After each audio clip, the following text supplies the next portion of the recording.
Pada kesempatan ini kita akan memperbincangkan tentang bagaimana kita menghadang kemungkaran sosial. Ada beberapa ayat dan ada beberapa hadis yang mendasari kita untuk membicarakan tentang menghadang kemungkaran sosial. Yang pertama adalah kita bacakan minimal ada 2 ayat yang cukup populer terkait dengan kemungkaran. Yang pertama adalah di dalam Quran surat Al-Imran ayat 104 yang saya kira juga cukup populer ayat ini yang mendasari dalam kajian-kajian terkait dengan dakwah. A'udzubillahi minasyaitonirrajim. Bismillahirrahmanirrahim. Wal taqum minkum ummatun yad'una ilal khairi wa ya'muruna bil ma'rufi wa yanhauna 'anil munkar wa ulaika humul muflihun. Dan hendaklah di antara kamu ada segolongan orang yang menyeru kepada kebajikan atau menyuruh berbuat baik, menyuruh yang ma'ruf dan mencegah dari yang mungkar. Dan mereka itulah orang-orang yang beruntung. Ma'ruf di sini diberikan pemahaman bahwa segala perbuatan yang mendekatkan diri kepada Allah itu disebutkan sebagai ma'ruf. Dan sedangkan mungkar adalah segala perbuatan yang menjauhkan diri dari Allah. Ayat yang kedua adalah surat Al-Imran juga di ayat 110. Bismillahirrahmanirrahim. Kuntum khaira ummatin ukhrijat linnas ta'muruna bil ma'rufi wa tanhauna 'anil munkar wa tu'minu billahi walau amana ahlul kitabi lakana khairul lahum minhumul mu'minuna wa aktsarahumul fasikun. Kamu, umat Islam adalah umat yang terbaik yang dilahirkan untuk manusia karena kamu menyuruh untuk berbuat yang ma'ruf dan mencegah dari yang mungkar dan beriman kepada Allah. Sekiranya ahlul kitab beriman, tentu itu lebih baik bagi mereka. Tetapi di antara mereka ada yang beriman, namun kebanyakan mereka adalah orang-orang fasik. Kemudian kita lanjutkan sebagai dasar kajian ini. Yang ketiga adalah hadis dari Muslim. Hadis yang ke-70, hadis yang nomor 70, ataupun juga di dalam Adabun Nabawi, hadis yang ke-76, yang hadis ini juga cukup populer. Hadis yang diriwayatkan dari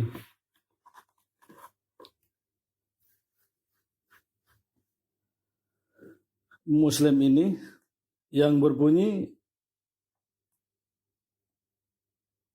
Sami'tu Rasulullah sallallahu alaihi wasallam yaqulu man ra'a minkum munkaran falyughayyirhu biyadihi fa illam yastati' fa bilisani fa illam yastati' fa biqalbihi wa dzalika atnaful iman.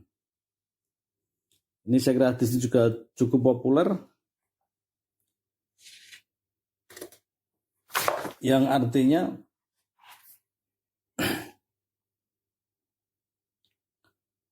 apabila atau barang siapa yang melihat di antara mereka kemungkaran, fal yughayyiruhu, maka rubahlah biyadihi, dengan tangannya. Fa illam yastati', apabila mereka tidak mampu, fa bilisani wa bilisanihi, maka kemudian rubahlah dengan lisanmu. Fa illam yastati' fa biqalbihi, apabila mereka tidak mampu dengan tangan, dengan lisan, kemudian rubahlah dengan wa biqalbi, dengan hatimu. Wa dzalika atnaful iman, dan itulah yang selemah-lemahnya iman. Saudara sekalian, dari 2 ayat dan 1 hadis itu kalau kita renungkan berangkat dari refleksi teologi kritis yang disampaikan oleh Hasan Hanafi yang mengatakan bahwa kendatipun ayat-ayat Al-Quran ini merupakan ya, yang umat yang satu, namun atau umatan wahidah, namun sesungguhnya dalam kenyataan yang objektif kita dipisahkan dalam 2, yaitu umat yang miskin dan umat yang kaya. Sekali lagi ada refleksi teologis dari Hasan Hanafi yang menyatakan bahwa banyak ayat-ayat di dalam Al-Quran disampaikan bahwa manusia atau umat Islam itu adalah umatan wahidah, umat yang satu. Namun dalam pandangan Hasan Hanafi bahwa kenyataan sosialnya adalah bahwa masyarakat itu secara objektif ada dipisahkan oleh 2, yaitu umat yang miskin dan umat yang kaya. Refleksi keberagamaan seperti ini sangat bermanfaat untuk melakukan otokritik apakah kesalehan yang kita cari mempunyai dimensi kesejarahan atau hanya secara vertikal menunjukkan ketaatan ritualistik yang emosional. Saya akan mengutip pernyataan Hasan Hanafi tersebut, memikirkan untuk membuat utopia sebuah model masyarakat yang ideal yang kemudian akan dijadikan sebagai cetak biru untuk dilaksanakan. Karena perlu kita ketahui bahwa ada namanya hipermodernity, di mana kehidupan tidak lagi berpusat pada negara dan politik, namun juga kekuasaan atau hipermodernity itu adalah berpusat pada teknologi, yaitu dan berpusat pada sistem keuangan. Dan orang lebih disatukan lagi pada moda konsumtif, maka sesungguhnya unsur yang paling rendah ialah hilangnya rasa community atau semangat berjamaah sebagai pijakan solidaritas sosial yang paling penting.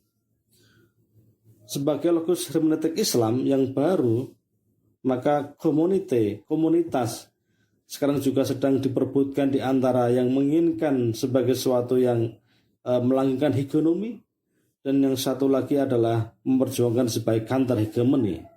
Ini yang fakta yang ada di saat ini, apalagi yang disebutkan dengan era disruptif.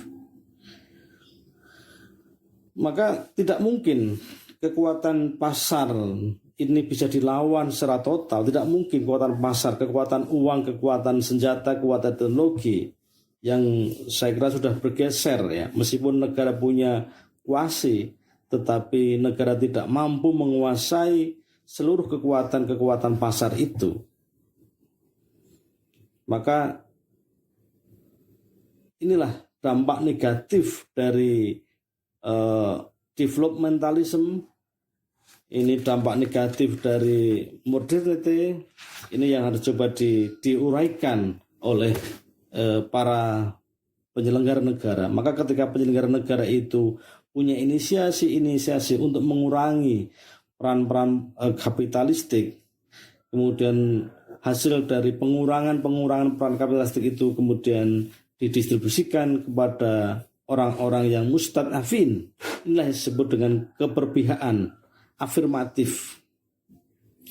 Sebagaimana tadi disampaikan di ayat-ayat, maka ketika kita bicara kuntum khaira ummatin ukhrijat linnas, jadi sekelompok manusia yang diberikan predikat sebagai sebaik-baiknya umat, atau kemudian dalam ayat yang 104 tadi adalah wal taqum minkum ummatun yad'una ilal khairi.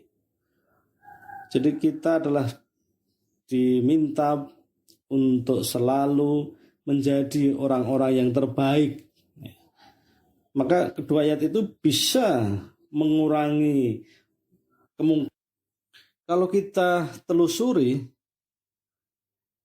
bagaimana kemudian gerakan-gerakan dakwah yang kemudian banyak juga yang kemudian bermunculan menjelma sebagai gerakan-gerakan politik. Kemudian bagaimana kemudian juga norma-norma keagamaan yang telah dilakukan itu menjadi sebuah perubahan-perubahan atau inspirasi perubahan secara gradual maupun juga radikal. Misalkan kita lihat dalam sejarah, dalam revolusi Iran misalnya, bagaimana kemudian ajaran-ajaran Syiah itu melahirkan sebuah inspirasi untuk melawan kemungkaran-kemungkaran seperti yang disampaikan oleh banyak tokoh.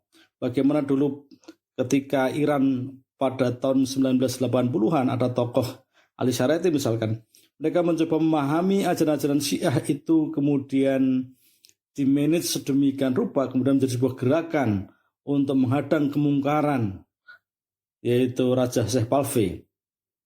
Ini dalam secara historis bisa kita lihat apakah dalam penghadangan sosial itu, kemungkaran sosial itu lahir dari sebuah gerakan. Dalam perkembangan diskursus ilmu-ilmu sosial, kedua pendekatan yaitu the New Orientalism maupun juga the New Social Stories sebenarnya tidak lagi memiliki batas-batas yang jelas. Sudah terjadi ketumpang tindihan dan konvergensi di antara mereka. Namun demikian, aliran sebagai aliran akademik, corak dan komitmen intelektualnya masih sudah bisa dibedakan. Yang pertama bahwa mereka percaya baik gerakan-gerakan yang bersifat the Orientalism maupun juga the New Social Stories itu tidak lagi mereka mengandalkan kekuatan ide untuk mengubah sebuah sejarah, atau dalam bahasanya Kang Muslim itu disebut dengan Islam as normative system, yang lebih mementingkan pada diskursus pemikiran elit dalam mengenali di mana sesungguhnya gerakan-gerakan sosial yang mampu untuk menghadang kemungkaran itu. Atau yang kedua, kata Muslim Abdurrahman juga, apakah Islam yang aktual ada dalam hayat sehari-hari itu mampu memahami keinginan-keinginan masyarakat atau yang disebut dengan istilah the study of popular culture sebagai ekspresi yang real. Suatu titik yang menjadi perjumpaan bagaimana budaya yang bersifat semi-otonom itu bisa difahami masyarakat kalangan bawah, buruh, petani, pegawai pabrik, yang kemudian pada akhirnya mereka ini mampu memberikan perlawanan politik terhadap kemungkaran. Ada tokoh yang terkenal seperti Josh Root maupun juga Eric Hobsbawm. Mereka mengungkapkan bahwa gerakan-gerakan perlawanan kaum bawah khususnya di Eropa yang terjadi sejak abad 18 mempunyai akar yang sangat dalam tradisi dan budaya setempat, termasuk perasaan yang bersumber dari agama tentang rasa ketidakadilan yang kemudian disebutkan oleh para sejarawan. Ini disebut sebagai sebuah moral ekonomi. Maka ketika moral ekonomi itu bisa difahami menjadi bagian aspirasi dari kaum bawah, maka akhirnya melahirkan kajian-kajian yang kritis untuk melihat apakah gerakan-gerakan itu mampu untuk melawan kemungkaran-kemungkaran yang selalu diperankan oleh para elit, khususnya adalah elit negara. Dalam kajian-kajian Islam tentang gejala-gejala ini, munculnya kesadaran massa yang berakar pada keresahan sosial yang bisa dikatakan sebagai Islamic moral economy. Ini tentu tidak sekedar menyebut sebuah kekuatan sejarah, tapi dari pengalaman itu apakah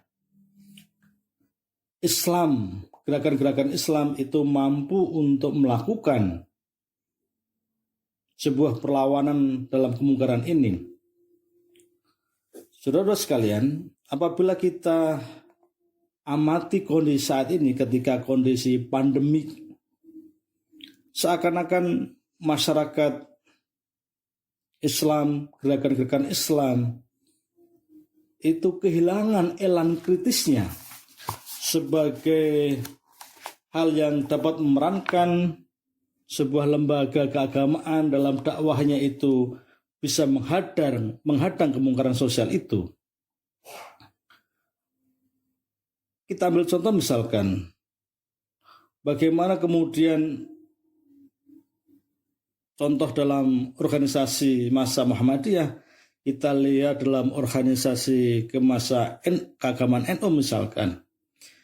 Apakah sejarah yang mereka lahirkan, dulu misalkan Muhammadiyah lahir sebagai bentuk dari reaksi atas kristenisasi yang dilakukan oleh penjajah. Kemudian juga dalam kolonialisme, apakah mereka itu berkolaborasi atau mereka melakukan tindak kritis?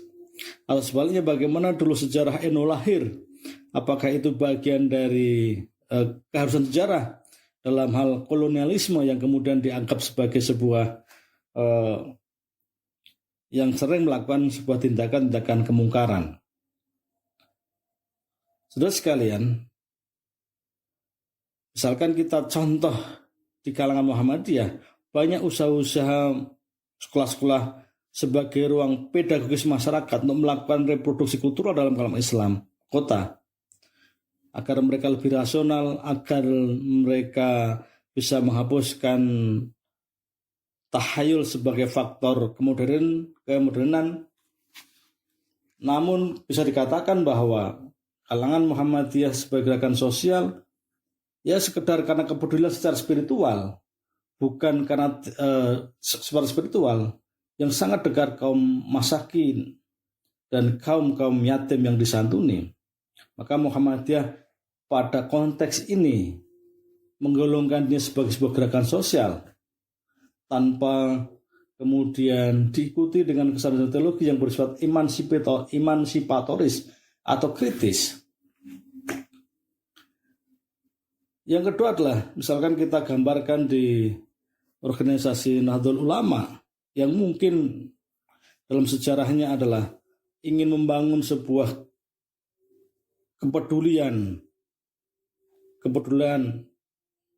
para ulama, mereka sebagai mengikatkan diri untuk membangun sebuah kekuatan. Saya kira gagasan mereka adalah juga dalam rangka selain menjadikan tempat-tempat para ulama berkumpul dalam mengembangkan dakwah, tapi juga sesungguhnya kalau kita baca dalam konteks sosial adalah mereka merespon untuk melawan kemungkaran-kemungkaran yang muncul dengan kekuatan yang tidak sendiri-sendiri, tapi kemudian ulama secara mengikatkan diri dalam rangka untuk membendung kemungkaran sosial. Saudara sekalian, kalau kita perhatikan bahwa dalam konteks sejarah ada dua kelompok yang tadi disebutkan, lahirnya umatan wahidan yang selalu dikemukakan dalam Al-Quran, yang kemudian kita baca bahwa umatan wahidan itu pada kenyataan ada dua kelompok, si kaya dan si miskin. Nah, bagaimana juga peran-peran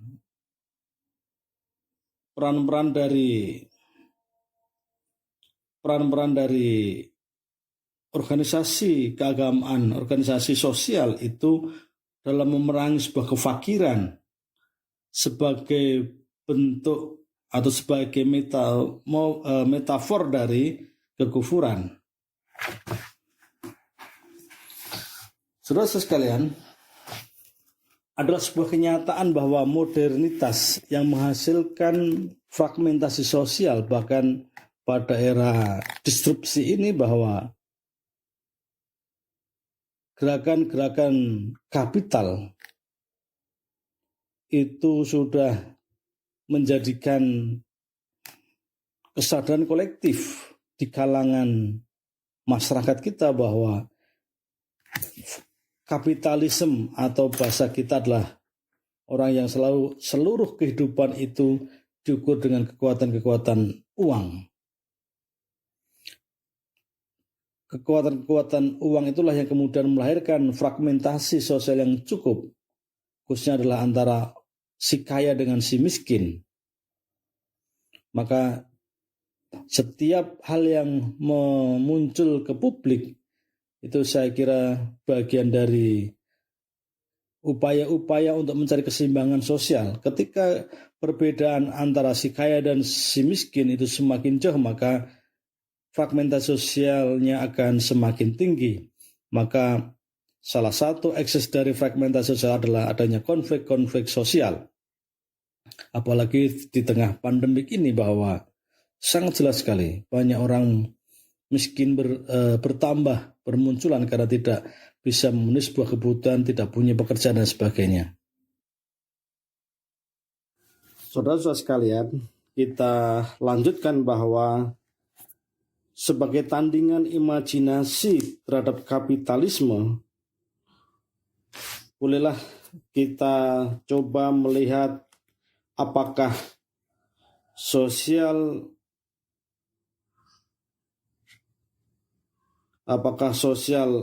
inequality bisa diselesaikan dengan cara-cara resistensi sektarianisme. Inilah suatu tantangan tatkala Islam kemudian selalu difahami dalam konteks utopis dalam menghadapi kehidupan cerah, maka soal-soal kemanusiaan kontemporer seperti kemiskinan, degradasi lingkungan, dan meningkatnya budaya kekerasan di mana-mana mempunyai kompleksitas secara global dan tidak mungkin akan diselesaikan secara sendiri-sendiri. Ancaman kemudian seperti itu sangat dibutuhkan. Pentingnya kesadaran baru yang dapat mengkonsolidasikan semua kekuatan alternatif yang sifatnya lebih transenden secara humanistik. Maksudnya adalah kalau mungkin kita menghidupkan ya. Jadi kalau kita mau menghidupkan kesadaran ideologi yang bersifat totalistik, paling tidak harus ditumbuhkan kesadaran pedagogiknya dalam pengertian kolektif agar tumbuh kekuatan-kekuatan globalization from below. Sehingga hakikat globalisasi yang positif seperti freedom, choice, and justice tidak hanya digerakkan oleh state of capital saja, tapi juga bisa digerakkan melalui peran-peran civil society. Dalam hal ini ada lembaga-lembaga, yaitu lembaga-lembaga civil society seperti Muhammadiyah, NU, dan kelompok-kelompok civil society lainnya. Harus diakui memang bahwa sumber-sumber operasi sesungguhnya tidak hanya persoalan kemiskinan dan kefakiran. Di luar itu ada soal lain, bentuk-bentuk kemungkaran seperti persoalan seksualitas, persoalan politik, persoalan ras, dan persoalan etnik, apalagi persoalan dengan lingkungan. Inilah sebenarnya sumber-sumber kemungkaran yang tampil menjadi ketimpangan sosial antara yang kaya dengan yang miskin. Ini saya kira cukup serius, apalagi setelah pandemik nanti, pasca pandemi itu saya kira Gini-nya terlalu tinggi antara yang kaya dengan yang miskin. Jarak kesenjangannya sangat tinggi sekali. Sama dengan dulu kita lihat di perjuangan orang Eropa, bagaimana orang-orang proletar mereka berjuang melawan orang-orang berjuis yang kemudian melahirkan sebuah gerakan sosial yang tentu diikuti dengan kekacauan.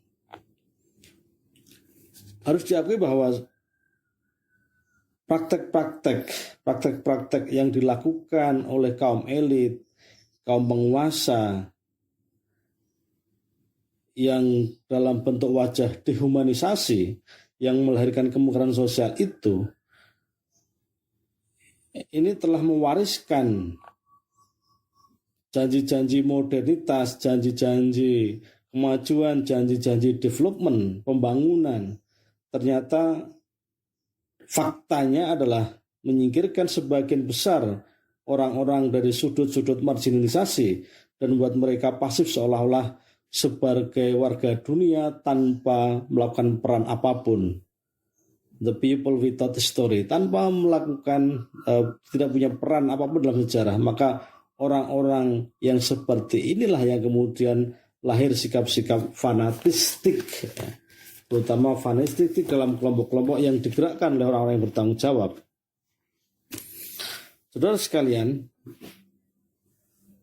maka peran-peran elit, peran-peran para pelaku atau konglomerasi atau kapitalis yang kemudian selalu dipahami kelompok civil society sebagai penabuh genderang kemungkaran sosial, ini tentu perlu dielaborasi dalam konteks rasa kepeduliannya, bagaimana mereka juga harus menyeimbangkan, mereka harus diperhatikan, bahkan kalau perlu mereka harus dikeluarkan dari jurang kemiskinan. Maka ketika dua kutub antara si kaya dan si miskin ini bisa dikurangi jurang sosialnya, maka ini sungguhnya menjadi peran-peran negara. Tapi yang terjadi justru adalah kaum elit inilah atau pelaku pemegang kekuasaan itulah yang kemudian menjadi sumber-sumber kemungkaran sosial yang mereka tidak melakukan sebuah tindakan untuk mengurangi, bahkan mereka tidak keberpihakannya terhadap orang-orang yang miskin ini tentu tidak secara sungguh-sungguh. Kalau toh mereka bicara tentang pemberdayaan, bicara pemberkuasaan, mengeluarkan itu hanya sebatas ya kata-kata, sebatas narasi publik, tetapi faktanya adalah fakta-fakta itulah yang kemudian jarang dilakukan. Justru peran-peran pengurangan kemiskinan itu lebih banyak diperankan oleh organisasi kemasyarakatan, suka maupun tidak suka, ini fakta. Misalkan peran-peran laisnu, ada dobatu afa, mereka sebagai garda depan, mereka dalam rangka untuk pengurangan, penanggulangan kemiskinan, dalam rangka agar jurang pemisah antara si kaya dan si miskin ini bisa terkurangi. Maka apakah kemudian kesadaran teologis ini akan merata di kalangan umat, di kalangan organisasi gerakan, organisasi sipil, kesadaran emansipatoris yang dalam bahasa Qur'annya itu yughayyiru biyadihi, yaitu merubah dengan kekuasaannya itu. Justru para penguasa sebagai sumber kemungkaran karena kebijakan-kebijakan yang tidak berbasis pada keadilan, inilah yang kemudian menjadi persoalan-persoalan. Dan itulah akhirnya janji-janji tentang modernisasi, janji-janji dengan developmentalism yang mereka menawarkan itu sulit untuk dicapai. Saudara sekalian, bagaimana kemudian Islam menafsir kembali gagasan-gagasan yang telah dirumuskan dalam Al-Quran dengan istilah mustad'afin. Menggagas munculnya gerakan sosial yang menghadang hegemoni secara komprehensif sekarang ini tentu tidak realistis, apalagi memikirkan untuk membuat utopia sebuah model masyarakat yang ideal yang kemudian akan dijadikan sebagai cetak biru untuk dilaksanakan. Karena perlu kita ketahui bahwa ada namanya hipermodernity, di mana kehidupan tidak lagi berpusat pada negara dan politik, namun juga kekuasaan atau hipermodernity itu adalah berpusat pada teknologi, yaitu dan berpusat pada sistem keuangan. Dan orang lebih disatukan lagi pada moda konsumtif, maka sesungguhnya unsur yang paling rendah ialah hilangnya rasa community atau semangat berjamaah sebagai pijakan solidaritas sosial yang paling penting. Sebagai lokus hermeneutik Islam yang baru, maka komunitas sekarang juga sedang diperebutkan di antara yang menginginkan sebagai sesuatu yang melanggengkan hegemoni, dan yang satu lagi adalah memperjuangkan sebagai counter hegemoni. Ini yang fakta yang ada di saat ini, apalagi yang disebutkan dengan era disruptif. Maka tidak mungkin kekuatan pasar ini bisa dilawan secara total. Tidak mungkin kekuatan pasar, kekuatan uang, kekuatan senjata, kekuatan teknologi yang saya kira sudah bergeser ya. Meskipun negara punya kuasi, tetapi negara tidak mampu menguasai seluruh kekuatan pasar itu. Maka inilah dampak negatif dari developmentalism. Ini dampak negatif dari modernity. Ini yang harus coba diuraikan oleh para penyelenggara negara. Maka ketika penyelenggara negara itu punya inisiasi untuk mengurangi peran-peran kapitalistik, kemudian hasil dari pengurangan peran kapitalistik itu kemudian didistribusikan kepada orang-orang yang mustad'afin. Inilah yang disebut dengan keberpihakan afirmatif. Sebagaimana tadi disampaikan di ayat-ayat, maka ketika kita bicara kuntum khaira ummatin ukhrijat linnas, jadi sekelompok manusia yang diberikan predikat sebagai sebaik-baiknya umat, atau kemudian dalam ayat yang 104 tadi adalah wal takum minkum ummatun yad'una ilal khairi. Jadi kita adalah diminta untuk selalu menjadi orang-orang yang terbaik. Maka kedua ayat itu bisa mengurangi kemungkinan itu bisa dilakukan oleh individu maupun juga dalam tadi community. Tapi yang menjadi persoalan adalah community. Itulah yang kemudian melahirkan yang disebut dengan tadi community yang bersifat kapitalistik, yang harus merekanya setiap hari bicaranya adalah uang, kekayaan. Tapi di sisi lain tidak ada upaya-upaya sebagai counter hegemoni terhadap hipermodernity yang berbentuk keuangan atau mungkin dalam bentuk-bentuk yang lain, kapitalis yang lain.